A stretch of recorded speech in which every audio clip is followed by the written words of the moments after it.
নবীর সাহাবাদের জীবনে ছোট্ট করে একটু বলি। আল্লাহ নবীর একজন সাহাবা, যার নাম হলো আব্দুল উজ্জা। কি নাম জোরে বলুন? আব্দুল উজ্জা। তিনি ইসলামের প্রেমিক, দ্বীনের প্রেমিক, কোরআনের প্রেমিক।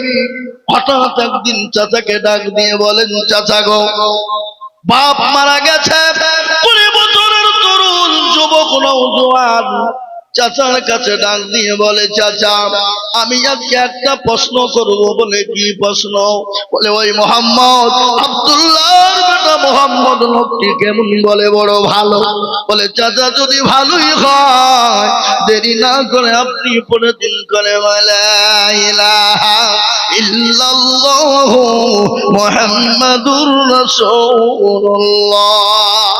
চাচা বললেন, ভাতিজারে, আমি তাকে ভালো বলেছি বলে আমি তার কলমা পড়ে মুসলমান হব তা হব না। বলে, চাচা আপনি যদি না পড়েন, আমি রসুলকে এত ভালোবাসি, নবীকে এত ভালোবাসি, কলমাকে এত ভালোবাসি, ইসলামকে এত ভালোবাসি, চাচা আমি আপনার সামনে পড়ে দিলাম।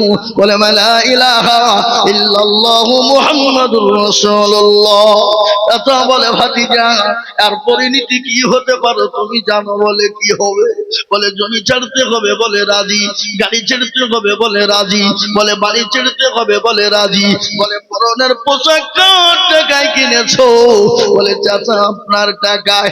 হলো 20 বছরের তরুণ যুবক নওজোয়ান চাচার সামনে ইসলামের জন্য, কোরআনের জন্য, নবীর জন্য, দ্বীনের জন্য, কলমার জন্য নিজের জীবনের পোশাক পর্যন্ত খুলে ফেলে দিল। ফেলে দেওয়ার পর উলঙ্গ আপনারা হয়ে গেল। লজ্জাস্থানকে হাত দিয়ে ঢেকে জননী মাই দরদি দরবারে চলে গেলেন। মাকে গিয়ে বলে, মা। বলে, কি হলো রে বেটা? মায়ের মুখখানা ফিরিয়ে দেখতেছে বাবা, সন্তানের এই হাল। সঙ্গে সঙ্গে মা মুখখানা ফিরিয়ে নেয়। তারপরে বলল, বেটা ও আব্দুল উজ্জা, তোর এই অবস্থা হয়েছে কেন বল? বলে, মা গো, আজ ইসলামের জন্য, জীবনের জন্য, আজকে রসুলের জন্য, কোরআনের জন্য, দিনকে প্রতিষ্ঠিত করার জন্য জমি, গাড়ি, বাড়ি, টাকা পয়সা, ধন দৌলত সব কিছু ছেড়ে দিয়েছি, এমনকি পরনের পোশাক পর্যন্ত ত্যাগ করে দিয়েছি। মা বলে, বেটা তুই আমার কাছে কি নিবি বল? বলে, মা গো, আমি কোনো জিনিস চাই না, একটু আমাকে কোনো জিনিস কাপড়খানা দাও, আমি রসুলের দরবারে যেতে পারি। মা কম্বল ছেড়ে ফেলে দিল। আব্দুল উজ্জা কোনো রকম ঢেকে ঢেকে নিয়ে রসুলের দরবারে চলে গেলেন। দয়ার নবী, মায়ার নবী, রহমতের নবীর দরবারে। গজল আছে না? আল্লাহর নবী এ মায়া নবী গো, আপনি নবী আমার জীবনের জীবন। আল্লাহর নবী এ মায়া নবী গো, আপনি নবী আমার জীবনের জীবন। আপনি আমার জীবন সাথী, অন্ধকার কবরের বাতি, আপনি হইলেন নির্দুনিয়ার ধন। আল্লাহর নবী এ মায়া নবী গো, আপনি নবী আমার জীবনের জীবন। আপনি রহমাতাল লিল আলামিন, আপনি উম্মতের জামিন। আপনি রহমাতাল লিল আলামিন, আপনি উম্মতের জামিন। আপনি হইলেন গুনাহগার উম্মতের আপনজন। আল্লাহর নবী এ মায়া নবী গো, আপনি নবী আমার জীবনের জীবন। দেখিয়া আপনার মাঝে যা ভাগবতী হলেন মা খাদিজা, সৌপা দিলেন জীবন যৌবন।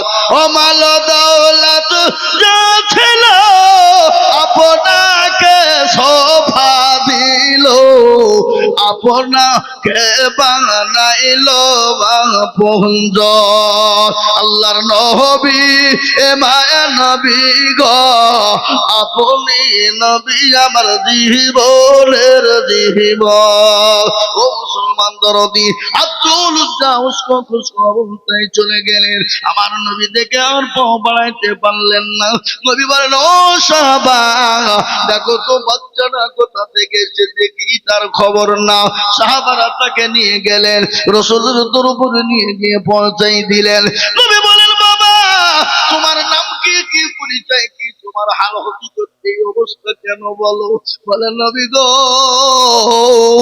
আমি আপনাকে নিজের জীবনের থেকেও বেশি ভালোবাসি ইয়া রাসূলুল্লাহ আমি নিজের জীবনের থেকেও আমি আপনাকে ভালোবাসি আজকে ইসলামের জন্য দিনের জন্য আপনার জন্য জমি গাড়ি বাড়ি টাকা পয়সা দৌলত ধন দৌলত সব ছেড়েছি এমনকি পরনের পোশাক পর্যন্ত ছেড়েছি রাসূল গো আমি আমার মায়ের কম্বল ছেঁড়া কাটা কোনো রকম নিয়ে এসেছি রাসূল বললেন সাহাবারে ঈমান বড় দামের ঈমান আজকে ঈমান আনার জন্য রাসূলকে মহব্বত করার জন্য জমি গাড়ি বাড়ি ধন সম্পদ সব শেষ করে দিয়ে আমি খালি মায়ের ছেঁড়া কম্বল কাটা নিয়ে এসেছে ও সাহাবা একে নিয়ে গিয়ে কলমা পড়ে মুসলমান করে না নবীর প্রেমিক কাকে বলে হাদিসের মধ্যে নবী বললেন আল্লাহি ওয়াল্লাহি ওয়াল্লাহি লা ইউমিনু আহাদুকুম হাত্তা কুনা হাব্বা ইলাইহি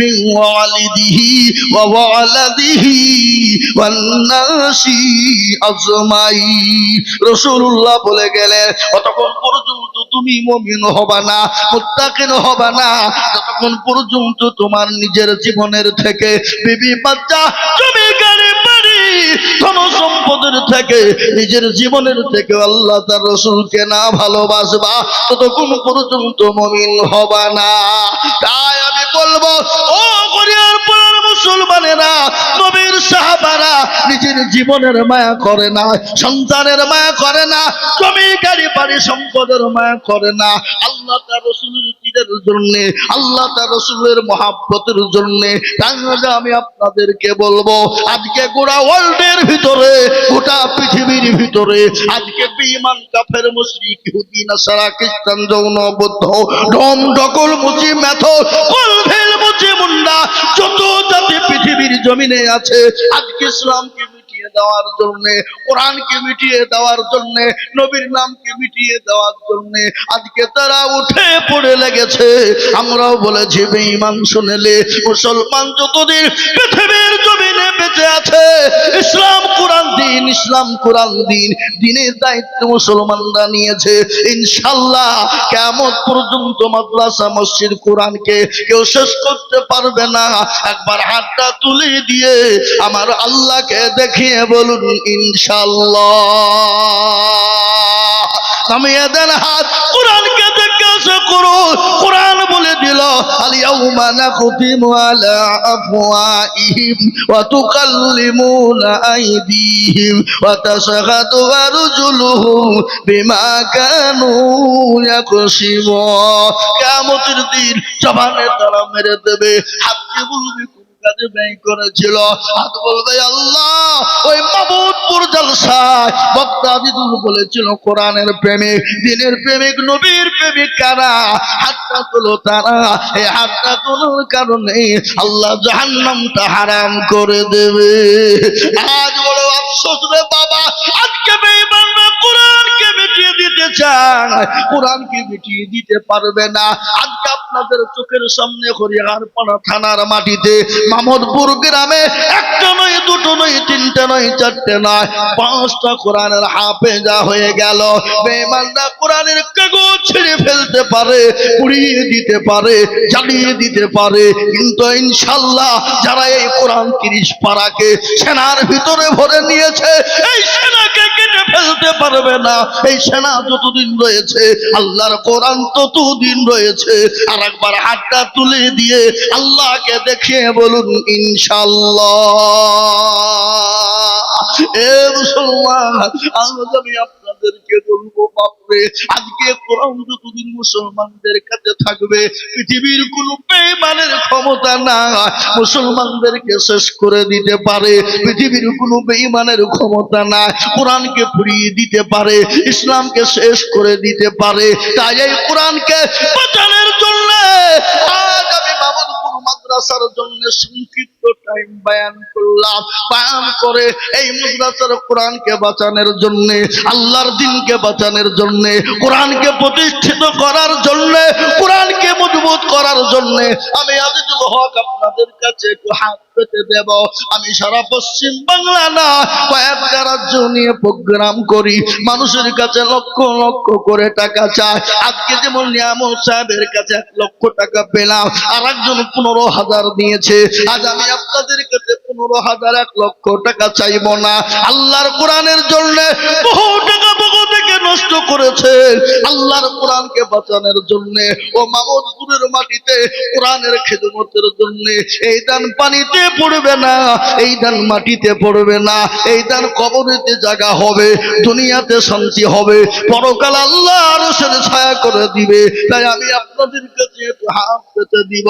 বলে হুজুর গো, আমার কাছে দান আছে, মাল নাই হুজুর, আমি পরে অল্প অল্প করে দিয়ে দেব। তাই সর্বপ্রথম আমি একবার তাকবীর দিব, আর তাকবীর দেওয়ার সঙ্গে সঙ্গে আমি 5 জন দরুদীকে বলবো মাত্র 10 টাকা করে 1000 টাকা দিয়ে একটু আল্লাহর কোরআনের জন্য হাতটা তুলে দেবে। বলে হুজুর, আমার কাছে দান আছে, মাল না, আমি আল্লাহর কোরআনের জন্য 10,000 টাকা আমি থেমে থেমে থেমে থেমে থেমে দিয়ে দেব। আমি একবার তাকবীর দিব, আর তাকবীরের সঙ্গে সঙ্গে 10,000। একবার জোরে সরে বলি নারে তাকবীর। ইনশাআল্লাহ এই মজলিসের ভিতরে ডানে বাঁয়ে পিছনে সামনে উপরে নিচে সর্বপ্রথম একজন আল্লাহর বান্দা হরিহারপাড়া থানার মাটিতে মামুদপুরের মাদ্রাসার মাটিতে কোরআনের মহব্বতে, দ্বীনের মহব্বতে, ইসলামের মহব্বতে সর্বপ্রথম 10,000 টাকা দিয়ে একটু হাতখানা উঁচু করে দিয়ে আল্লাহকে দেখিয়ে দিয়ে বলবো ইনশাআল্লাহ মাত্র 10। এবার আজকে এতগুলা মানুষের ভিতরে সর্বপ্রথম একজন আল্লাহর বান্দা আল্লাহর কোরআনের মহব্বতে বলে হুজুর, আমার কাছে জান আছে, মাল নাই হুজুর, আমার মা বাপ যদি গাড়ি বাড়ি সম্পদ নিয়ে চলে গেছে, জানি না আমার মা বাপ কি অবস্থায় কোন জায়গাতে আছে। আল্লাহ কোরআনের বদলে আমার মা বাপের কবরের আযাব থেকে মাফ হয়ে যায়। তাই সর্বপ্রথম ইনশাআল্লাহ এই মাদ্রাসার জন্য বাবা, এখানে সমস্ত মহিলারা পড়ে, এখানে আপনার আমার মেয়ে, আপনার আমার বেটি, আপনার আমার বোন, কারো না কারো আছে এখানে কোরআনওয়ালা হয়, কোরআনের হাফেজা আলেমা হয়। তাই এই কোরআনকে বাঁচানোর জন্য, আলেমা হাফেজা তৈরি করার জন্য আমি মাত্র 10,000 টাকা চেয়েছি। এত বড় মজলিসের ভিতরে সর্বপ্রথম একজন মাত্র 10,000 টাকা।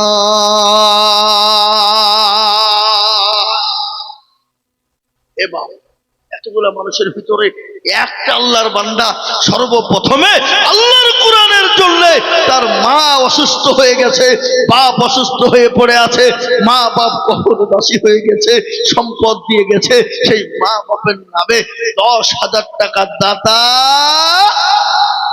এক।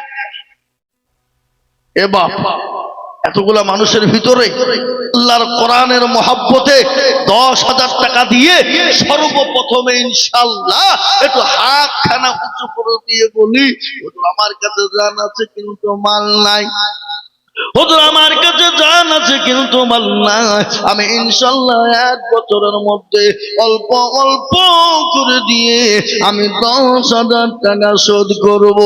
একজন দরুদি গো একটু হাতটা তুলে দিয়ে বলুন ইনশাআল্লাহ।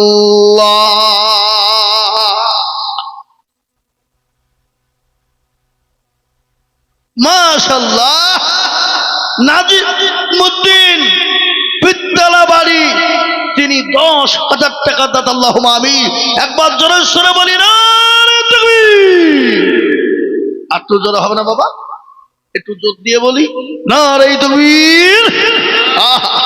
নাজিমউদ্দিন সাহেব পিত্তলা বাড়ি, তিনি বলছেন আমি 10,000 টাকা নগদ পাঠিয়ে দিলাম।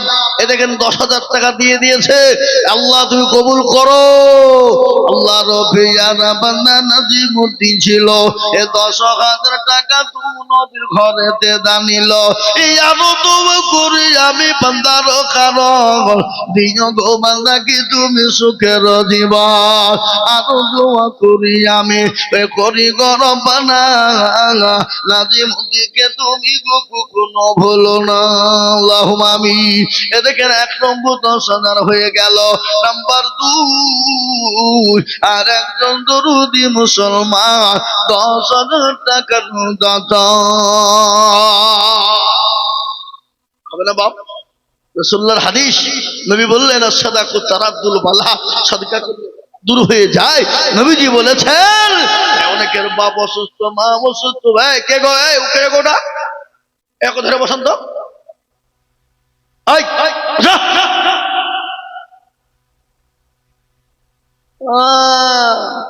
কাউকে কথা দেওয়া আছে নাকি? একজন উঠবেন না, খবরদার। এই মজলিস যদি বিনা কারণে কেউ উঠে চলে যান, চরম গুনাহ হবে, আল্লাহ মাফ করবে না বাবা। সুতরাং একজন ব্যক্তি বিনা কারণ উঠবেন না ইনশাআল্লাহ। একটু বসুন জি ইনশাআল্লাহ। 1 নম্বর 10 হয়ে গেল। এ বাপ, এই মজলিসের ভিতরে 2 নম্বরে এমন কোন আল্লাহর একজন বান্দা হবে না বাপ, আল্লাহর কোরআনের মহব্বতে। নাম্বার 2, জি আজকে শোনালেন